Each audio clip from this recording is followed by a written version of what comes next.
Incoming chat. Hello and welcome everybody one more time to Incoming Chat.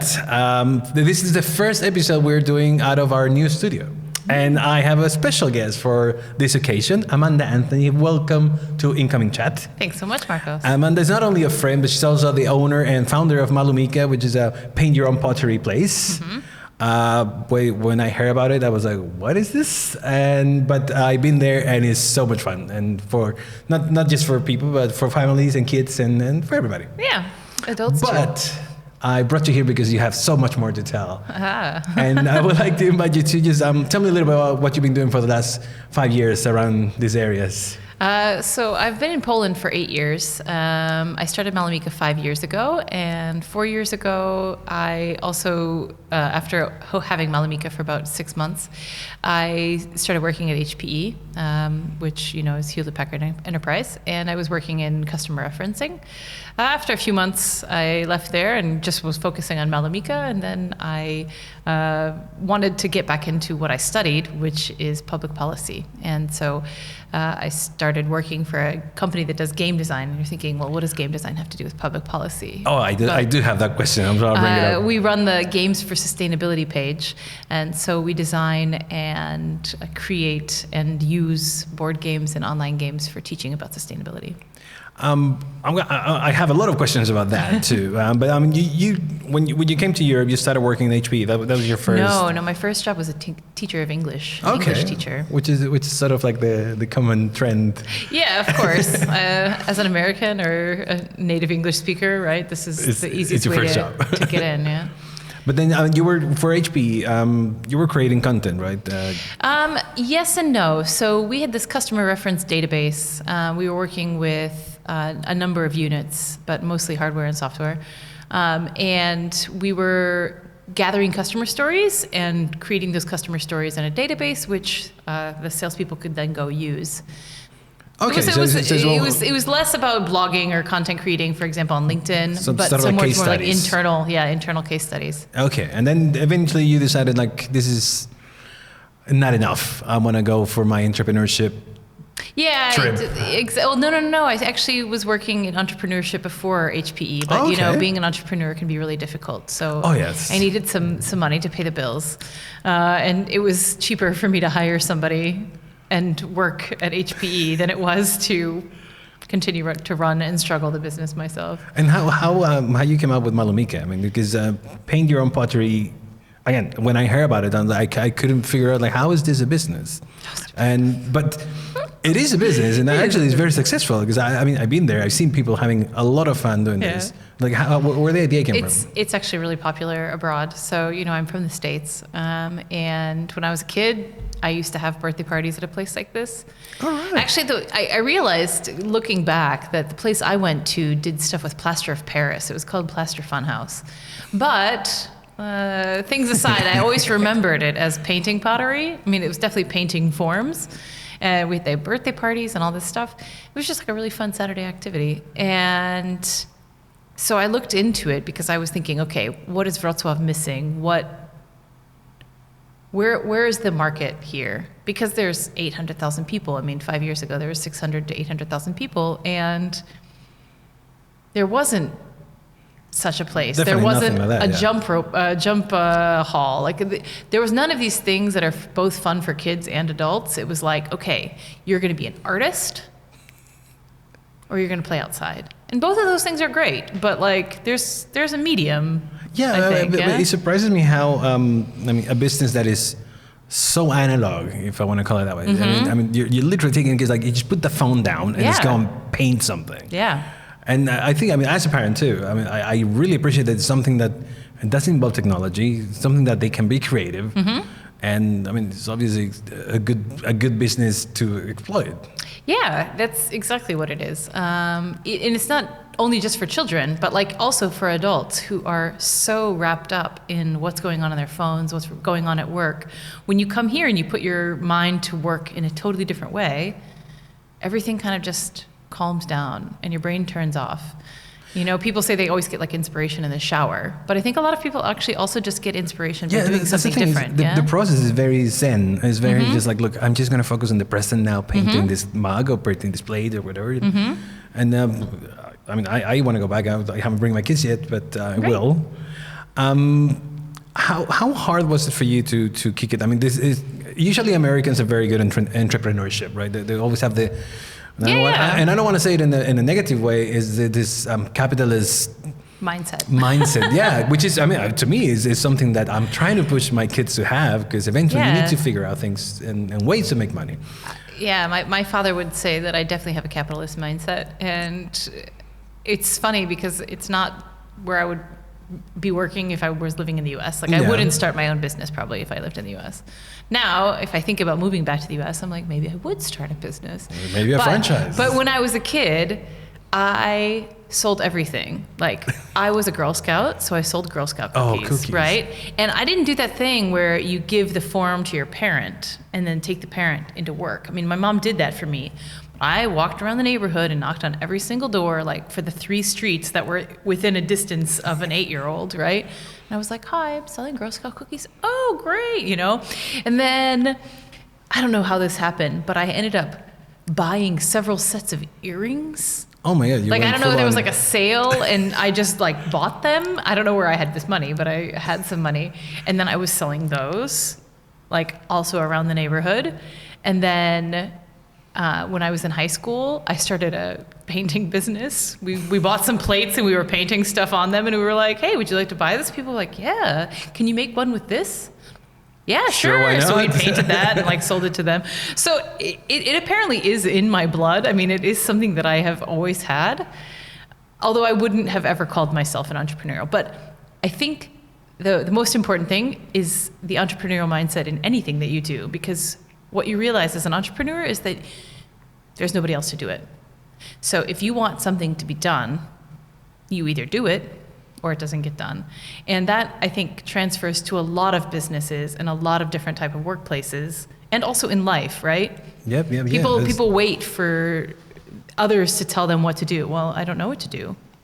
Well, what do you want to achieve? What do you want, you know, what kind of goals do you have? And better figure it out. Right. And I think people who have that entrepreneurial mindset are like, well, I'm not 100% sure, but I'm going to start in one direction. And we'll see where it takes. Yeah. I mean, I think it's also an expat thing. I mean, we both are right now in a different country.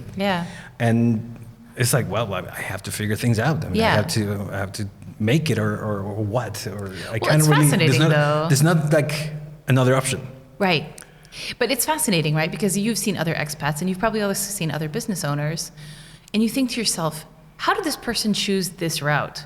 Like, they don't seem to be able to take care of themselves. They seriously seem lost, right? You ask somebody who owns a business and you ask them, you know, what are your revenues? Well, I don't know. Well, are you making any money? Yeah, are you making any money? Well, I mean, I think we're doing okay. How is that possible? How do you not know that kind of information about your business? And I'm not saying that you have to be like, you know, Mr. Salesperson, we've achieved 77% growth in the last quarter, year over year, blah, blah, blah, blah, blah. You don't have to do that, right? But you need to have an idea. But you need to have an idea. Yeah. I mean, it's like the people who ask, where is rice? Where do I buy rice? Oh, yeah. In the shop. I heard a few of those. Like, does anyone know where to find toilet paper? My God, what have you been doing for the last 2 weeks? Maybe it was just there when they moved in. Right? Yeah, true.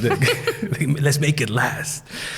You know, entrepreneurship is something that is very buzzy word right now. Like everybody wants to be an entrepreneur, and there are different levels. Yeah, I mean, you can start a big business, a startup, like a pottery shop or a popsicle guy. Yeah. But there are a lot of blockers, right? Especially when you're away. And one of the biggest blockers, and I don't want to make the whole conversation about it, but as being a man or a woman taking the lead, like starting your own thing. I don't know, and that's what I want. Because I mean, I consider you one of the successful business people I know. Thank you. Not just because the actual business is also your attitude towards your business. I mean, it doesn't matter because you started little, Yeah. And you probably lost money in the beginning, but little by little you made it through, and you have a business that works. A business Right. It was sort of like cobbling it together, right? I mean, that's why I like worked here and I worked here and I worked here. But right? that's the thing. Like, I mean, you put together a plan. But do you feel like being a woman ever stop you in any way? Certainly not in Poland. Okay. Which is, I mean, again, surprising. I would say that actually most of the, I know it's not true, but I feel like a lot of businesses that I know and I'm familiar with are owned by women. I mean, not all of them. I mean, obviously there's plenty of businesses. If you look at corporations, I feel like it's still very much male dominated. But if you look at these shops, usually there's a lot of family businesses, and usually the head of it is the woman. Mm-hmm. So sometimes that's just because the guy has to go out and work in a different job to keep the shop open.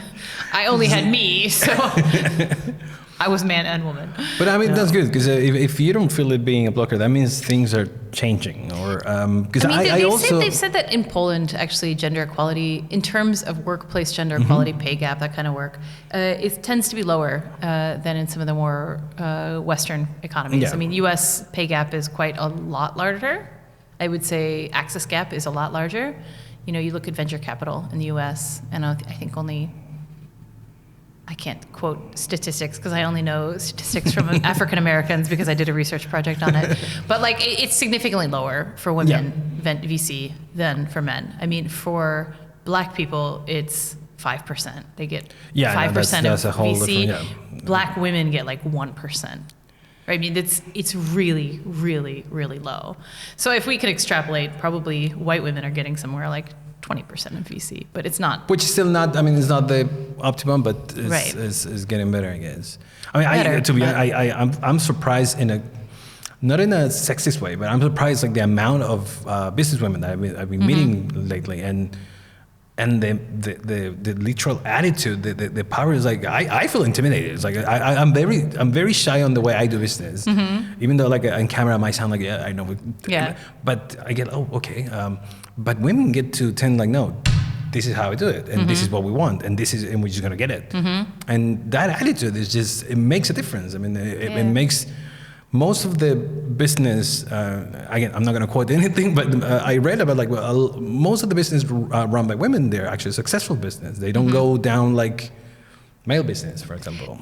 Yes, I mean, you hear about that. I've heard about that too. I've heard that statistic that, you know, they tend to persevere a little bit longer. They tend to go in with an idea that's a little bit more developed, right? Because like the risk is higher. It feels higher. Yeah.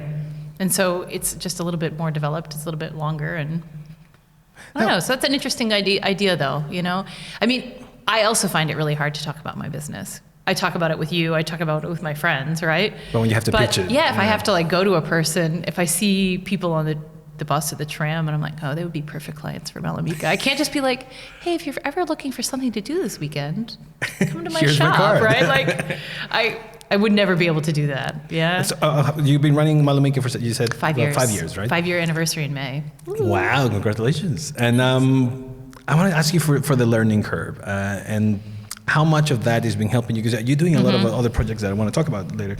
But how was the learning curve for you? Like how many fuck-ups you had? It's like, painful. It was really painful. I think that probably the untold secret of entrepreneurship is that you have to have a really broad network of people who can just listen to you complain. Because if you don't, you just get into your mind and you start thinking about all the ways it could go worse, and you're like, but I didn't think it could go worse. No, I remember when I first opened it. So the first month was really nice. I planned a big opening. I didn't have any follow-up marketing at all. I mean, like I had my Instagram, but it was like sort of my blended Instagram, personal Instagram, because that's what I had, that's right? What you do. Then in June, like every weekend was worse. And I remember there was this week in June, it was like 1 month after I'd opened, where people would be walking by and I'd like sit up a little bit straighter, like maybe they can see me smiling through the window. If they stopped and paused and looked at anything in the window, I'd be like, would you like to come in? We have something for you. I mean, I remember one lady came in and she's like, oh my God, this place is so great. Can I buy an apron? And I was like, that's not what we do. But I'll sell it to you because I really need 20 zloty. if I don't have 20 zloty, I'm not going to be able to pay any bills next month. How you feel now, though? Like after 5 years, how much comfortable you feel about Gosh, it's funny, though. I don't think any entrepreneur ever feels 100% confident, right? I'm continuing to be surprised by my success. I'm like happy, but it's still a little bit intimidating for me. I feel like every year there's a new type of challenge. So the first year was, how do you get people in the door? Second year was, okay, how do we get enough people in the door that I can keep the doors open? Third year was, okay, how do I keep these employees employed? Fourth year, which is like last year, was, okay, how do we deal with this growth? And how do I personally want to continue developing here? Because now I've been doing this for 4 years and I feel like I've seen every challenge, right? And the challenges for me would have to be something around people management. And now the challenge is, okay, how do we deal with this growth and plan for the next step? So each year has been kind of defined by a different challenge. Which is good. Which is good. I mean, it does keep you growing. I had to decide 2 years ago what I wanted to do about marketing, because I never had a great marketing plan. It was probably my biggest mistake, and I think that a lot of small businesses have this problem, that you think you're just going to open, and you think you have a great idea, and then people are going to be like, wow, that's so much fun, I want to go in. And it doesn't work like that at all, of course. And I got to the point where we had enough people to sustain like the very basic business. But of course I needed more because I wanted my employees to work more. I wanted to work more. And you want to make money. And I wanted to make money, yeah. And I had to decide, okay, do I want to become a social media expert, or do I want to hire somebody who is a social media expert? And I went the second route, because when I looked at my future and looked at my experience, it wasn't where I saw my set of skills, right? It's not where I saw my role. I like doing Facebook Lives from time to time, but the daily posting on Instagram, coming up with cute, clever captions, especially in my second language, working back and forth at all hours of the night to like... It's just one of those things people are like, how hard can it be? Yeah, that's what I thought at the beginning too. A huge mistake, really. Really. I mean, it's not only... Because, you know, it's social media, they talk about it as like the... What do they call it? Like the silver bullet, right? Yeah. And it is, but you have to have somebody who's managing it really well, because it's not about just, post this pretty picture. Ooh, here I am. It has to make sense. You have to have the engagement too. And the engagement is what takes the time, right? And the engagement is where you build people who are interested, because if you're answering their questions, and you're building works. in, and it does. It absolutely has, right? We have a ton of people come in now off of Instagram because they're like, I saw this picture, but then I was chatting with a girl. And it sounds really interesting. Yeah, like I didn't know that I could do have this. No plans for the weekend. It looked like I needed to be a professional to do this. But not really. But Eliza said that I don't have to be. So I thought I'd try it. And if they try it, then they usually stay. But that's right? the thing. I mean, and it's doing it all the time. Because if you just I'm going to post on Monday, and then maybe next Monday, and right. If you don't do, I mean, it happened to me in LinkedIn too. I had LinkedIn for many years. I never really used it for anything. And because of this new job, I'm like, all right, I'm just going to start posting every day and see what happens. And suddenly, wow. Yeah. Like you start talking with people from all around the world. I have connections out there in very big positions, and we talk one-on-one. Like we talk to like colleagues. Yeah. But it took that same step. It's like, I better do it. Yeah, it has to be something you're committed to. And so I was asking myself, right, as the owner, is this what I want my primary job to be? And I decided no, right? Which was a huge step, actually, because I had been doing it mostly with some mixed results, you know? And then I had to say, okay, where is my skill set best used? And I think that takes a lot of humility. I mean, I'm not saying that just because I did it, but like, there's a lot of business owners who really do think they can do it all, or that they think they have to do it all. And I heard from business owners too. It's like, well, I'm going to hire someone who just know Instagram, or you just spend the whole day in Facebook. Like, that's a job. It takes time and effort. I mean, you kind of just start posting stuff just because. You need to have a strategy behind, and you need to think of like what I'm going to say that engage people, that motivates people. So I think makes them bridge that gap between I'm interested and I'm doing. Instead of saying, I like, and nothing happened. Right. I mean, that was a really interesting conversation I remember having with Chris, the owner of Wine Not, in the very beginning, because he also was trying to do lots of degustatia and like, you know, wine tastings, and I was trying to do events. You know, it's 40 people would like your event. But this is before they changed it to have like the going, like, interested, inform me, not sure, all that stuff. It was just like, if you liked it, it looked like you were going. People are like, oh, well, I said I was coming on the event. And I'm like, you're the first person who just clicked on the event and came, because most people just say, cool. Yeah. And then never come. So you're like sitting there prepared for like 20 people and one person comes. You're like, oh, goodness. How much do you think these 5 years make you grow as not just as an entrepreneur, but also as a business person? That's a lot. In a lot of the other jobs that you do. A lot, although it's funny because I think it will be hard to go back to a job where I have a boss. No, I mean that in a serious way, in a joking but a serious way, because I have this mindset of, I got an idea, let's go forward with it.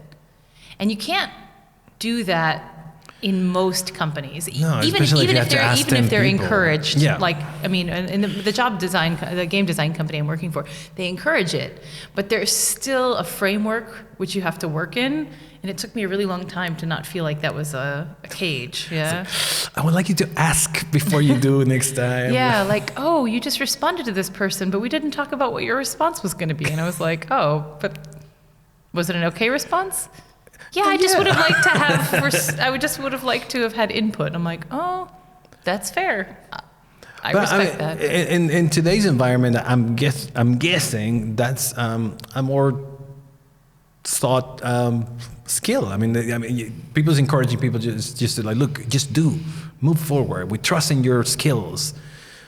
They say it, but you have to have a really confident boss to be able to do it. Right? Because your boss has to trust you that you're not going to bring shame to the company, that you're not going to promise something that you can't deliver, that you can't, you know what I mean? That you are not going astray from the mission. If you're a longtime employee, I think that, you know, you've probably built that trust with your boss. But if you're a new employee, it can be really difficult to be like, but I'm working in what I think is the best interest of the company. And it's like, well, we're not sure that is. So how much you were like that when you hire your social media person? Were you like... well, to be honest, my very first social media person, Ksenia, was great because she had built a following on her own page. And so I already knew that she knew way more than me. So I kind of just let her go. I had a lot of discussions with friends about that because some of my friends were like, I mean, shouldn't you be managing her more? Like making her give you feedback on like what's working and what's not? And I'm like, but it's working. And they're like, but how much? And I'm like, I don't know. I can see the difference in the end results, right? Like, I'm not actually tracking exactly what the differential is because I can't attribute it to just this. I mean, if I had, you know, thousands of customers a month, I might start tracking that. But we really have like 600 to 800 customers a month. Still, so it's like, do I really want to track and see if this one person came from Instagram? I mean, I know they did, but I'm not going to be like... I mean, it's also that people think that, all right, let's count how many people came from this one. But it doesn't work that way because people will check the Instagram, might do nothing, might check Facebook again, do nothing, and then might check some billboard and say, now you convince me. So it's never just one source. It's really hard for a social media person to say, look, this is exactly what is going to make the difference. This is going to make the conversion, right? My post is going to bring people in. It's a whole thing. It's a whole process. You keep pushing. You keep giving. Yeah, you keep teasing. You keep interesting, right? Because it's not, especially when you're talking about, you know, it's like the most analog business ever. It's not like I can follow the buyer's journey and see that, oh, it was our checkout page where they really got annoyed, right? There's no checkout page. It's whether they come in, right? And so it's funny because I'll get, you know, ads on Google like, build your business, you know, add a structured snippet about what you want to post on Google Ads, like have them learn more about your product. And I'm like, I can't really do that. I understand what you want me to do. But it's not going to work. Now, something that happened, and I'm going to start closing because we're running a little bit out of time, but For entrepreneurs, there's also a bad thing that they get bored very often. They get bored very soon. So how do you feel at this point in Malumika? And are you planning something else after? Or do you think you're going to go for a second avenue or a second business? I mean, you can see from my path Yes. that it is easy to get bored. I mean, I speak of this in the most positive way possible, but it was like, okay, I had to make a choice, money or working in the business. And then it was like, okay, now I've built the business. What's do I next? want to stay in this? And that's why I joined the game design company, right? But that actually turned out to be a lot of work to have 2 jobs. So I've actually resigned from the game design company. But now I feel like we're in a position to say, what's next? I have a manager now who's like managing a lot of the day-to-day operations, which takes a huge relief off of me, because to think about coming back and doing that, it's not new for me, right? It's you still need novelty, and so the idea is like, okay, what will be novel? It's what like you said, novel, it's all about the challenges. Like Yeah. if you don't have enough challenges, motivation will start like disappearing, I guess. Yeah. So I think it's a constant challenge for entrepreneurs, is to find ways to fall in love with your business, Of a right? business, yeah. Amanda, this is the time we have for now, but there were a lot of projects that we didn't talk about because I got really into that. But I think this is very valuable for people who's listening right now, especially when they're trying to plan their business and how to know how to let go and how to I hope just so. keep moving. Yeah. Yeah, I mean, you have to understand your business and you have to understand your clients, right? And that, I think, is the key of marketing. It's the key of business. So I think if you can remember that, I'm gonna finish the show with that phrase. And I want to thank you for coming. Thank you so much. And I want to thank everybody for listening to our first podcast in our new studio. And thank you very much. Have a great day. Bye bye.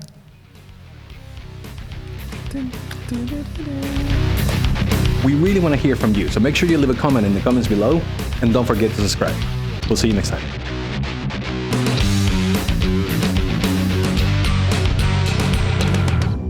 Incoming chat.